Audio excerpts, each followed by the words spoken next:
Welcome back to the program. Last year, hot. This year, on track to be hotter still.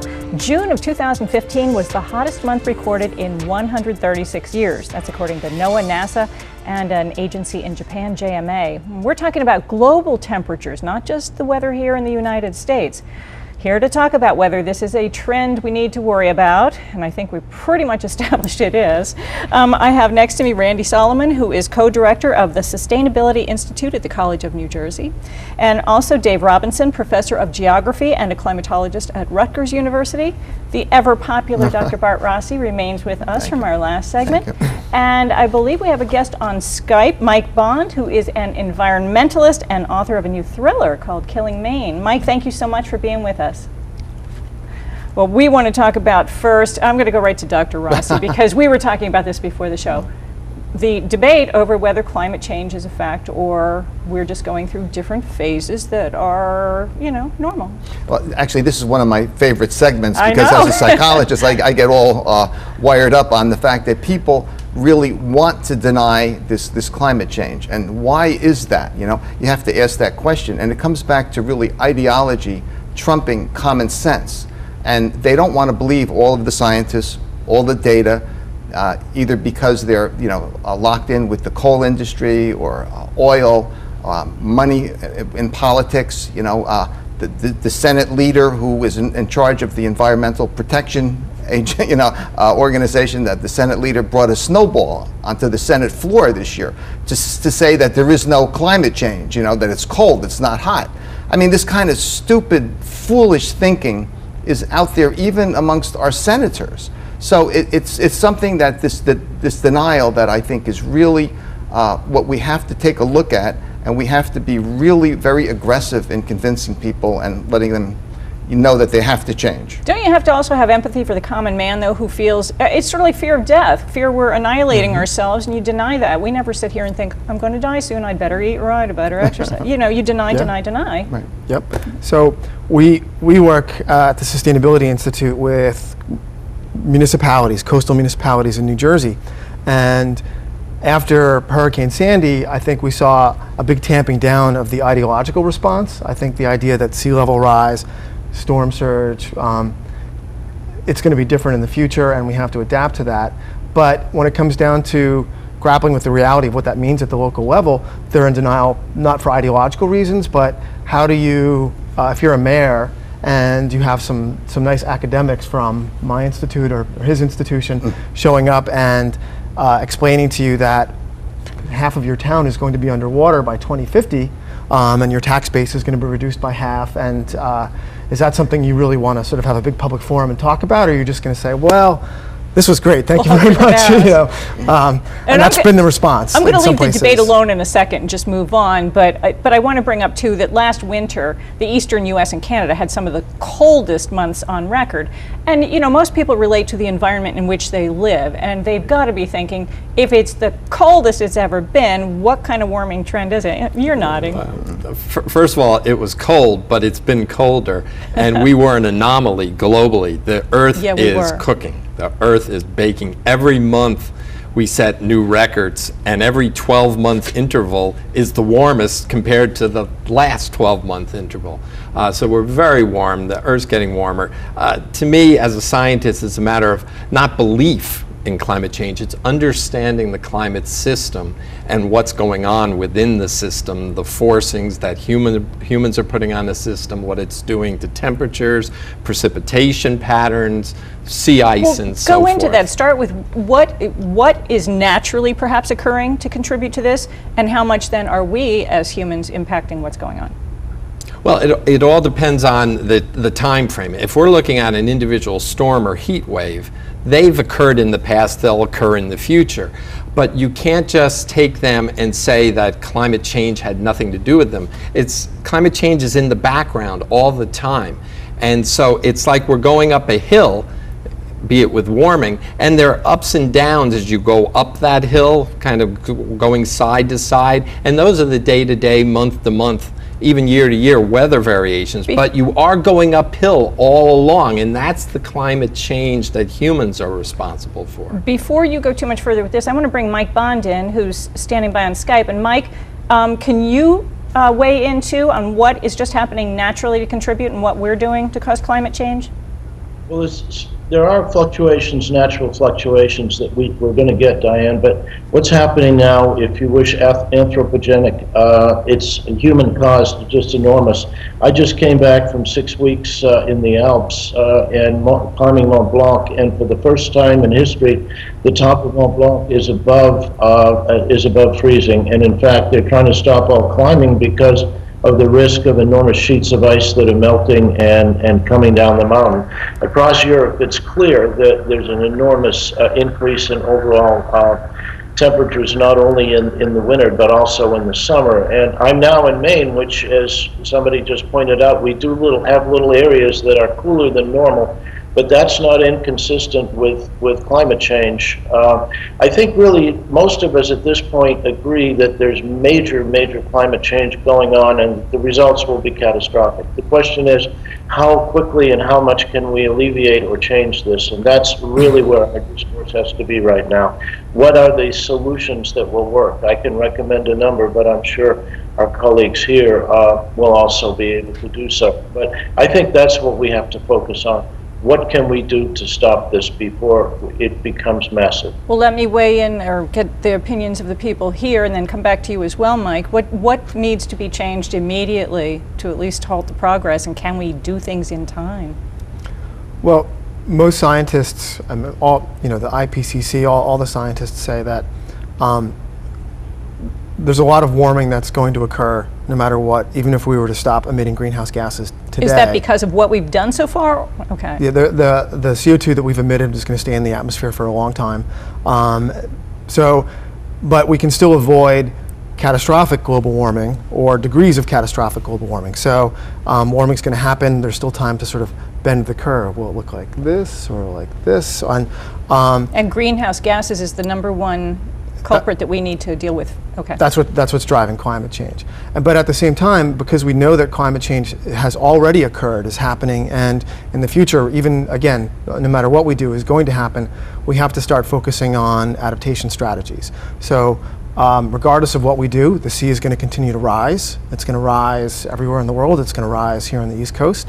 And places like New York City and the New Jersey coast, a lot of those barrier islands, depending on what time frame you're looking at, might not be habitable. Some places we're going to have to defend, like New York City and Manhattan. Maybe that you build seawalls and you sort of make it a bathtub, and other places you might have to retreat from. And so I think the first step is we really have to grapple as a country, as state governments, as local governments, with the projections and really understand what's going to happen. Dr. Rossi, this scares the pants off me. How psychologically can we get people in a mode to start coping with what we're looking at? I think to answer the question, we need more worldwide leaders to actually be leaders. For example, the Pope is now taking a stand, and I imagine he is a scientist, really. He has a master's degree in chemistry. People think he's foolish for even taking a stand. So we need more folks like him. We need the Obama administration to move forward with all its plans, and they're quite aggressive, and they're being thwarted by some of these conservatives who don't want to believe it. So I think, to answer your question, we need more politicians, more political figures to be very active, proactive, almost to the extreme, to counteract those people who are on the other side. Hey, Mike, drawing you back in, don't you think, too, the media has a major role to play in this? Because I see all kinds of headlines that have nothing to do with anything when this is a huge issue that's going to affect every single one of us. Yeah, it's probably, other than the potential for nuclear war, it's probably, and the overall problem of overpopulation, it's probably the greatest risk we face on a global basis right now. Again, what I'd like to do is we do have some immediate things we can do. One of the things we can do is, as quickly as possible, there's two major contributors to greenhouse gases. One is transportation sector, that's about 65%, and another 25 to 30% is energy generation. And transportation sector, we just have to get off the internal combustion automobile, get onto electric vehicles. It has to be an absolute electric or hydrogen power? Yeah, hydrogen power has a lot of disadvantages to it. We don't need to go that way. In terms of generation of electricity, what we need to do immediately is move worldwide to rooftop solar. If every single family, if every single residence and small business in the world, or even in the United States, were to install rooftop solar, we could probably cut 2/3 of the CO2 emissions that are due to electricity production, and we have to get rid of kind of false hopes like industrial wind, which actually doesn't do anything to reduce climate change at all. And there's a big problem that we have with the politicians, in that they largely respond to the people who fund them, who are the corporations. And the utilities, for instance, are in what's called the Electric Power Research Institute called it the death cycle of the utilities, because as people move toward rooftop solar, obviously the cash flow to the utilities diminishes substantially. So utilities are fighting rooftop solar, but that's really where we need to go. We need to get away from centralized generation toward what's called distributed generation, i.e. you grow most of your own power in or at or near your home, which is easily feasible, and you can use that to power your electric car. Yeah, and here's the big trouble, and Dr. Rossi's already touched on this. The money is behind maintaining the current industries. And there's also, and I'm going to go to you, Dave, there's also the added expense to every single one of us. If we're going to try and put solar panels on every roof of every building, who's going to pay for all this? It seems money is the root of both the problem and the solution. Yeah, some of the more successful programs have been subsidized by state and other governmental organizations, and without that, we're going to have to see if it's feasible. Ultimately, if the price comes down, then it will be easier for people to follow that route. Yeah, I'm just not sure how that's going to happen. And well, psychologists say all the time, if you can change how people think, yes, you'll change their behavior.